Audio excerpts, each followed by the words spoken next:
जय श्री राम। बुद्धि और व्यापार की गणना रखने वाले ग्रह बुध ग्रह का राशि परिवर्तन होने जा रहा है। आने वाली 10 मई 2024 को बुध राशि परिवर्तन करेंगे और अब वो ग्रह हिम्मत, जोश, साहस, मेहनत के ग्रह मंगल, जिनको हम सेनापति कहते हैं, उनकी राशि के अंदर उनका गोचर होगा। इस गोचर का आपकी राशि पर क्या प्रभाव होगा, इस वीडियो में बहुत ही विस्तार से मैं आपको बताने वाला हूँ।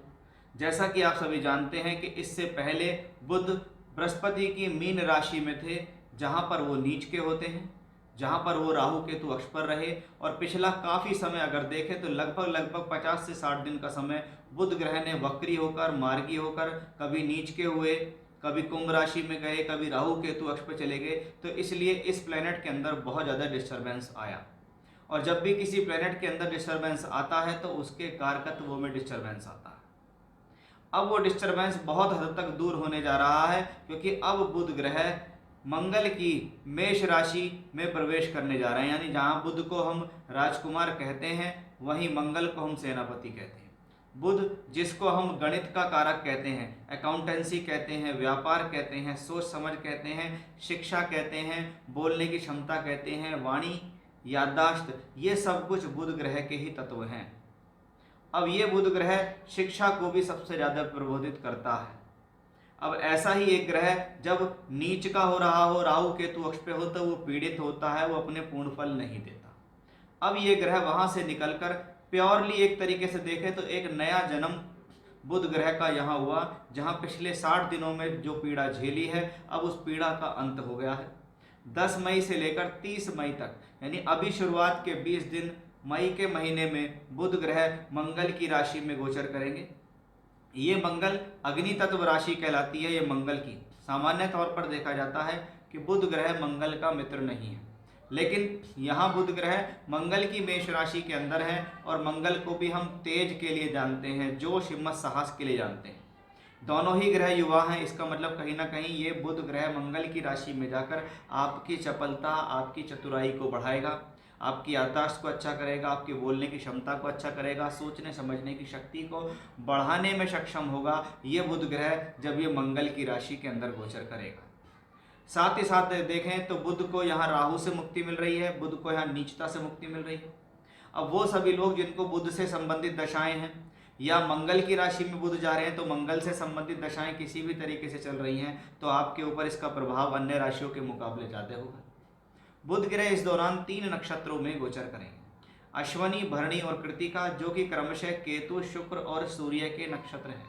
तो बुध ग्रह का यहाँ केतु के नक्षत्र में, शुक्र के और सूर्य के नक्षत्र में जाना भी किसी न किसी प्रकार से एक अच्छा ही फल देता है, क्योंकि यहाँ केतु और शुक्र दोनों अगर देखा जाए तो बुध ग्रह के मित्र भी होते हैं।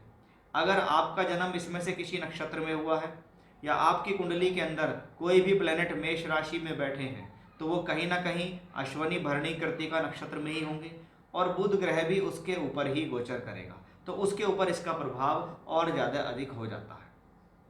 अब हम देखेंगे पृथक पृथक रूप से, यानी अलग अलग तरीके से हम जानेंगे कि आपकी राशि पर इसका क्या प्रभाव हो सकता है।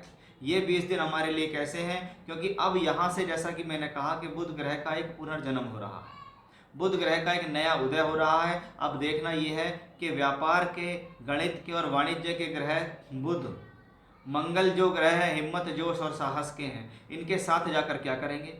क्योंकि जैसे ही बुध ग्रह मंगल की राशि में पहुंचेंगे, वहां पर पहले से ही शुक्र ग्रह विराजमान रहेंगे और सूर्य ग्रह उच्च के होकर रहेंगे। अगर देखा जाए तो बुध वहां 30 तारीख तक रहेंगे, 10 मई से 30 तक, तो 19 मई तक शुक्र भी उसी राशि में रहेंगे और सूर्य भी 14 मई तक उच्च का होकर रहेंगे। यानी कुछ ना कुछ सूर्य और शुक्र जैसे ग्रहों का प्रभाव भी बुध के साथ रहेगा।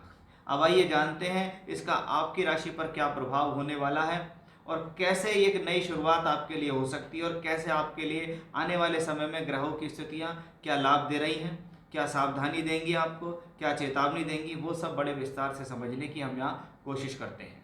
देखते हैं कि तुला राशि के जातकों पर इस बुध के परिवर्तन का क्या प्रभाव पड़ेगा।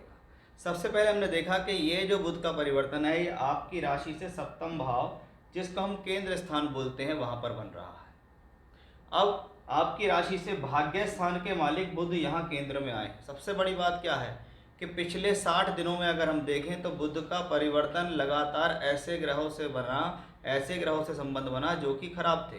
क्योंकि बुध क्या थे पिछले समय में, कभी कुंभ में थे, कभी मीन में थे, कभी कुंभ में, कभी मीन में। मीन में आते थे तो नीच के होते थे, राहु से मिलन होता था, तो ये कॉम्बिनेशन अच्छा नहीं रहा।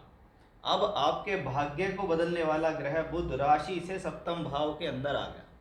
इसका मतलब ये जो कॉम्बिनेशन है कहीं ना कहीं अब आपके भाग्य को बली करेगा कि जब भी हम जीवन में कर्म करते हैं तो हमें कर्म के साथ भाग्य की ज़रूरत होती है कि मेरा भाग्य अगर मेरा साथ देगा तो कर्म करते हुए मैं जीवन में आगे बढ़ जाऊंगा। इसलिए बहुत बार देखा जाता है 10 लोग एक साथ एक जैसा कर्म करते हैं, लेकिन उसमें से एक ही व्यक्ति ऐसा होता है जो उन सब में सबसे ऊपर होता है, यानी उसका भाग्य उन सब में सबसे ज़्यादा आगे है। यानी कर्म प्रधान है लेकिन भाग्य की भी जरूरत है। और भाग्य को बताने वाला ग्रह है आपका बुध जो राशि से सप्तम भाव में आया। इसका मतलब कहीं ना कहीं आने वाले समय में अब ग्रहों की स्थिति, अब बुध ग्रह की स्थिति बताती है कि आपके भाग्य के अंदर बेहतरी होनी शुरू होती दिखाई देगी।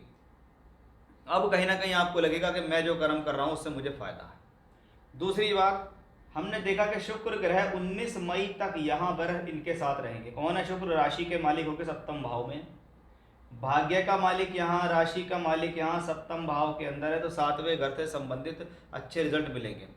मान सम्मान सातवें घर में है, पद प्राप्ति के लिए सातवां घर देखा जाता है, सामाजिक स्थिति के लिए, नौकरी के लिए, व्यापार के लिए, इन चीज़ों के लिए 7th हाउस को हम देखते हैं।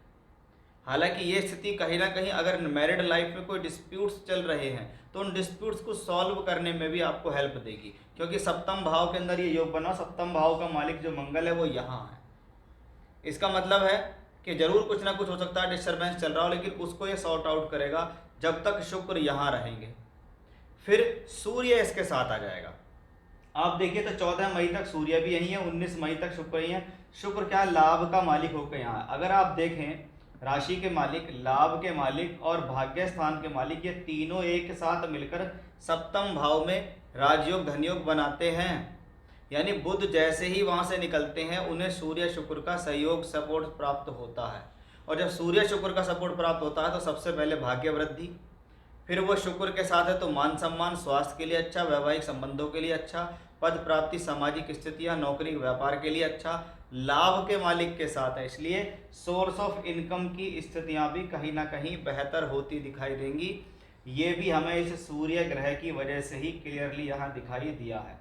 यानी आप दे सकते हैं कि शुभ बुध अकेला कुछ नहीं करेगा, लेकिन ये बुध जब जब इनको शुक्र और सूर्य का सहयोग मिल रहा है तो आप देखिए लगभग 19 मई तक तो शुक्र का ही सहयोग है और 14 मई तक इनको सूर्य का सहयोग मिल रहा है। बाद में यही सूर्य शुक्र का योग एक साथ मिलकर अष्टम भाव में बनेगा, ये भी धन योग ही है। तो कुल मिलाकर बुध ग्रह का ये जो गोचर है ये एक तरीके से कहते हैं फिर से कुछ नया जन्म होना, कि एक प्लेनेट जो हमारे भाग्य को बताता है वो पिछले काफ़ी समय से पीड़ित है। अब जैसे ही वो सुधरेगा तो आपको एकदम से आपके काम में लगेगा कि भी कुछ अब अच्छा हो रहा है, अब पहले से मज़ा आ रहा है, अब काम के अंदर रुकावट या बाधा नहीं आ रही है। यानी तुला राशि के जातकों के लिए बहुत ही खास है ये बुध का परिवर्तन। और आप देखिएगा खुद महसूस करेंगे आपकी 10 मई के बाद जैसे जैसे स्थिति आगे चलेंगी आपके लिए सकारात्मक होंगी। जय श्री राम।